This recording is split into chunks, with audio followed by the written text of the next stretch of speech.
My sister ruined my birthday party because she wasn't the center of attention. She said, "You're so selfish." I kicked her out and told the family what she did. They finally cut her off. Turning 40 was supposed to feel like a milestone. I had it all planned out, no drama, no fuss. Just a simple, cozy gathering at my house in San Diego. Nothing huge, just family and a few close friends, with the usual good food, good wine, and good laughs. I hadn't seen my family in ages, thanks to back-to-back cases at the law firm, and honestly, I was looking forward to letting my guard down for once. Setting the last few plates on the dining table, I felt a weird sense of relief. My brother, Danny, had arrived early to help, and I could count on him to keep things under control. Danny's always been the reliable one, the calm to my chaos. As I fussed over the setup, he ambled over with a bottle of whiskey in hand. "Nate, man, relax," he chuckled, twisting the cap off and pouring us both a shot. "House looks great. Everyone's going to love it. Come on, here's to 40. I laughed, clinking my glass against his. Cheers to 40, and surviving it without too many gray hairs. "Oh, please," he grinned. "You've earned every single one of them." We downed our drinks, just as my friend Laura walked through the front door, waving with a huge smile. She'd been one of my best friends since college, and every family gathering felt a bit easier with her around.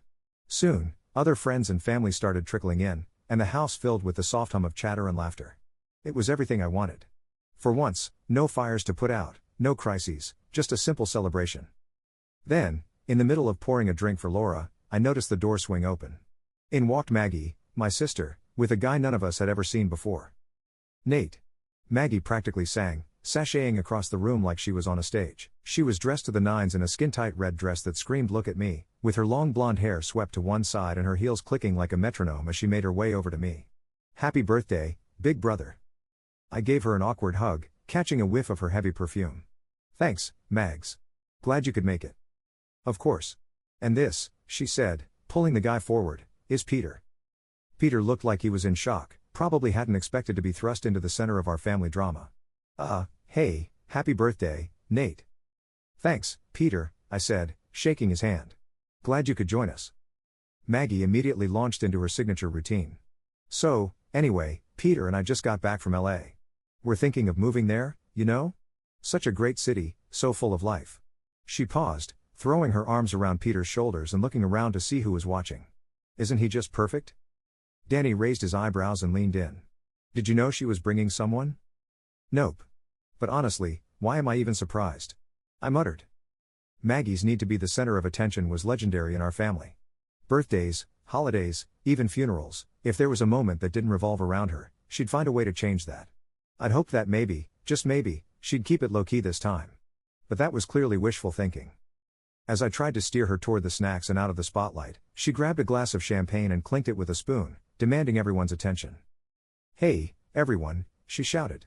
"A toast to my amazing brother, Nate, who's made it to the Big 4-0 without completely losing his mind working at that little law firm." There was an awkward chuckle, and I felt my face heat up. A little law firm? I'd been working my butt off, and Maggie knew that. But she just had to take that dig. "Thanks, Maggie," I said, forcing a smile. "But it's not so little. We've actually been handling some pretty big cases this year." "Oh, of course, she replied with a patronizing smile. "I just mean, you know, some people like stability. Me? I'd be bored to death. I just took on a new listing in Beverly Hills, $1 million property. Now that gets my blood pumping." Peter, clearly uncomfortable, looked at me and mumbled, "She's been really excited about it. She won't stop talking about it." I nodded, biting back the urge to say something sarcastic. It was my birthday, and I was determined not to let her ruin it. Danny shot me a look that said, "Ignore her. It's just one night." But Maggie was relentless. She wove in and out of conversations, pulling every person she could find into a story about her life. I tried to hold on to my patience, but when Laura came over, I could see she'd had enough too. "Are you okay?" she asked, glancing at Maggie with a frown. "Yeah," I sighed. "Just trying to make it through." Laura squeezed my arm. "Don't let her get to you. This is your night." I nodded, but I couldn't shake the feeling that it was slipping away.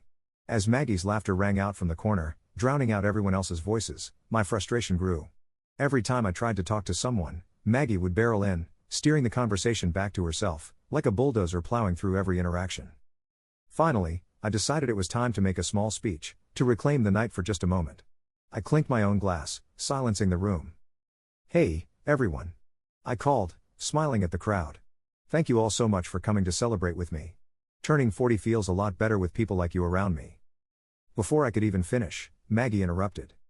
Oh, turning 40 isn't so bad, she declared. I just had my birthday, and let me tell you, I feel like I'm in the prime of my life. It's all about staying active and taking care of yourself. Right, Peter? Peter looked like he wanted to sink into the floor. Yeah, Maggie's really into, wellness stuff. I couldn't believe it. Even my own birthday speech had somehow turned into her moment.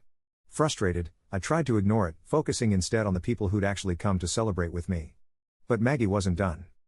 As the night went on, she continued to dominate every conversation, pulling Peter into each one as her reluctant sidekick. At one point, Laura couldn't hold back anymore. So, Maggie, Laura said, forcing a smile, are you going to let Nate finish his speech? Maggie looked genuinely surprised, as if she'd forgotten it was my birthday. Oh, I just thought he was done. Sorry.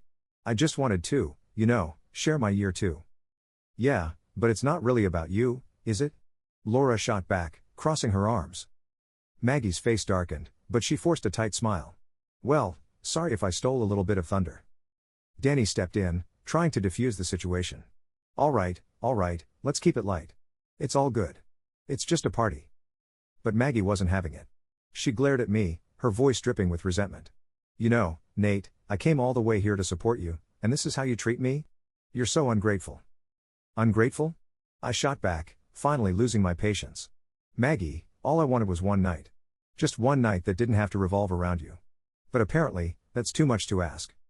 Her eyes widened, and she looked around, clearly hoping for backup. But for once, no one jumped to her defense. Even Peter looked away, pretending to examine a painting on the wall. So, that's what you really think of me? She spat, her voice rising. That I'm just some selfish brat who can't stand not being in the spotlight? I held her gaze, the tension between us thick and stifling. If you don't want people to think that, maybe you should stop acting like it. A silence fell over the room, broken only by the clinking of glasses and the hum of awkward murmurs. Maggie's face flushed bright red, and for a second, I thought she might actually apologize. But instead, she grabbed her purse, spun on her heel, and stomped toward the door. You know what? Fine. If I'm such a burden, maybe I'll just leave, she snapped, her voice trembling with barely contained fury. Maybe that's for the best, I replied, crossing my arms. Without another word, she yanked Peter by the arm and stormed out, leaving everyone staring after her in stunned silence. Once she was gone, the room seemed to let out a collective sigh of relief. Danny clapped a hand on my shoulder, giving me a reassuring nod. You did the right thing, man. She needed to hear that. My mom walked over, her face a mixture of sadness and relief. I'm sorry it had to happen like this, but Nate, she's been impossible for years. It's about time someone stood up to her. I nodded, feeling a strange mix of guilt and liberation. For the first time, I didn't have to walk on eggshells, to tiptoe around Maggie's endless need for validation. For the first time, I'd set a boundary. The rest of the night went on in a strange, subdued atmosphere, but there was also a sense of lightness, a collective exhale from everyone who'd spent years putting up with Maggie's antics. Friends and family lingered, enjoying the calm after the storm. In the weeks that followed, Maggie sent me a series of passive-aggressive texts, each one dripping with self-pity and veiled accusations. She tried to guilt-trip my parents, framing herself as the victim of some massive betrayal, but they didn't take the bait. For once, the family stood firm. Maggie had pushed too far, and she was finally facing the consequences. It's been a few months since that night, and things have been different. Calmer, in a way I hadn't expected. Maggie's no longer the center of every family event, and we're all learning to live without the constant drama she brings. Part of me feels guilty, wondering if I was too harsh, if I'd gone too far. But mostly, I feel relief. For once, I'm free from the storm that's hovered over us for years. And maybe, just maybe, this is the beginning of something new, a family where everyone has a place, but no one has to fight for the spotlight. So, here's to 40. It wasn't what I expected, but maybe, just maybe, it's exactly what I needed. In the months after that birthday party, Maggie's absence left an odd, hollow silence that none of us knew quite how to fill. She'd always been like some kind of gravitational force in the family, a tornado that whirled through every holiday and celebration, commanding attention, stirring up conflict, and leaving chaos in her wake. But without her, well, things were different. Less tense, maybe, but emptier, too. At first, I thought the silence would feel like peace. In many ways, it did. Our family gatherings started feeling almost surreal, just laughter, no raised voices, no emotional ambushes or awkward family politics. My parents came down to San Diego to visit a few times, bringing pies and making dinner with me and Danny. We'd eat, laugh, share stories, and then they'd head back home to Orange County, the night ending on a light, contented note. It was exactly the way I'd always wished family could be. But then, one day, my mom called. "Nate?" Her voice was soft, tentative. "Hey, Mom," I said, feeling the quiet tension in her tone. "Everything all right?" There was a pause on the other end. I could almost hear her debating how to start. "Your sister called me yesterday." "Oh," I replied, instantly on guard. "How is she?" She says she's lonely. That she misses us." My mom sounded a little broken herself, like she wanted so much to believe Maggie had changed, but wasn't sure how. I sighed. "So, what does she want?" "Would you consider seeing her, Nate?" she asked gently. "She says she wants to make things right. She's been having a hard time." I was quiet, rubbing my temples as I let out a long breath. For years, I'd dreamt of this moment, of Maggie finally apologizing, of her acknowledging the impact of her actions. But now that it was here, I wasn't sure if I could believe it. After everything, could someone like her change? "Nate?" my mom asked again. "I'll think about it," I replied. "But Mom, you know this has happened before. Every time she apologizes, it's back to square one in a month. I don't want to do this cycle again." "I know," she said, a small sigh breaking through. "But she's still your sister." The words sat heavily with me long after we hung up. I went about my day, went to work, met clients, ate dinner alone in my apartment, but the idea nagged at me. Part of me was so ready to be done with her drama, to close that door for good. But another part of me felt guilty. She was still family, and like it or not, she was still my sister. 2 days later, she called me. I didn't recognize the number at first. She must have gotten a new phone, but when I answered, her voice was soft, almost fragile. "Nate? It's me. Maggie." For a moment, I didn't know what to say. I expected her usual dramatic tone, the kind of voice she'd used to stage a misunderstood performance, but this was different. "Hey, Maggie," I replied cautiously. There was a silence on the other end, and I could hear her taking a shaky breath. I wanted to say I'm sorry. "Really? I know I've been horrible, and I don't know. I'm just alone, and I don't know how to fix it." I waited, letting her words sink in. It was the closest thing to an actual apology I'd ever heard from her. "Why now, Maggie?" I asked. "Why reach out now, after everything?" Another long pause. "Because I lost everything," she said, her voice breaking. "Peter. He broke up with me. He said he couldn't deal with my issues, that I was toxic." I didn't know what to say. Part of me wanted to comfort her, but another part wanted to just let her sit with that. Maybe it was the wake-up call she needed. "I'm sorry to hear that, Mags," I finally said. "I know I've hurt you, Nate," she continued, her voice barely above a whisper. "And Danny, and Mom, and Dad. I've hurt everyone. I'm not asking you to forgive me right away, but I don't want to be alone. Not anymore." Her words felt genuine, but I was wary. I knew Maggie's patterns, her endless cycles of remorse and repetition. But something about her voice, her vulnerability. It felt different. "All right," I said slowly. "But I need to be clear about one thing. I'm willing to try and make this work again, but I won't go back to the way things were. We can start small, but you need to take accountability, Maggie. Not just to me, but to everyone you've hurt." I heard a sniffle on the other end, and she took a moment to respond. "I know," she said softly. "I'm ready to try. And if I mess up, you don't have to keep me in your life. I get it." I hung up feeling something I hadn't felt in years when it came to Maggie: hope. We didn't jump back into family events or go out for dinner right away. Instead, we started small. Maggie and I met for coffee a week later, in a quiet cafe near the beach, a place we'd both loved growing up. She was subdued, a shadow of her usual self, with no grand gestures or dramatic entrances. We talked about little things, avoiding heavy topics at first, just trying to find our footing again. Over the next few months, Maggie slowly re-entered the family, showing up to dinners, helping Mom with groceries, and actually listening when people talked. It wasn't perfect. Sometimes, I'd catch her falling back into old habits, dominating conversations, making everything about her. But each time, she'd catch herself, apologize, and try to refocus. It was like watching someone learn a new language, awkward and stilted, but determined.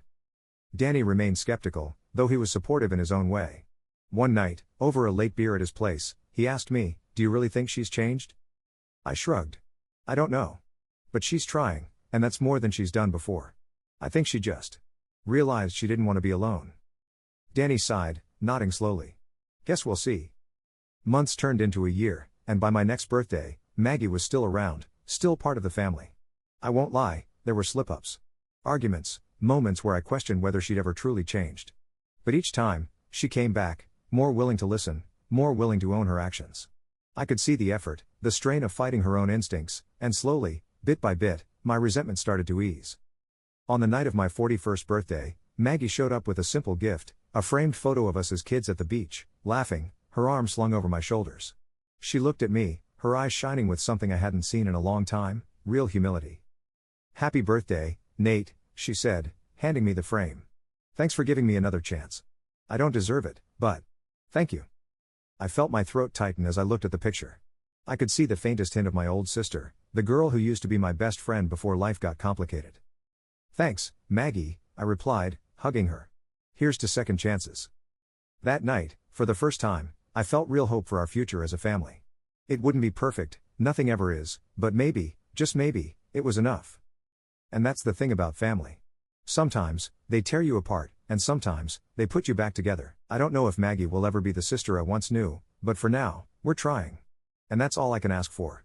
So here's to 41, to new beginnings, and to family, the good, the bad, and everything in between.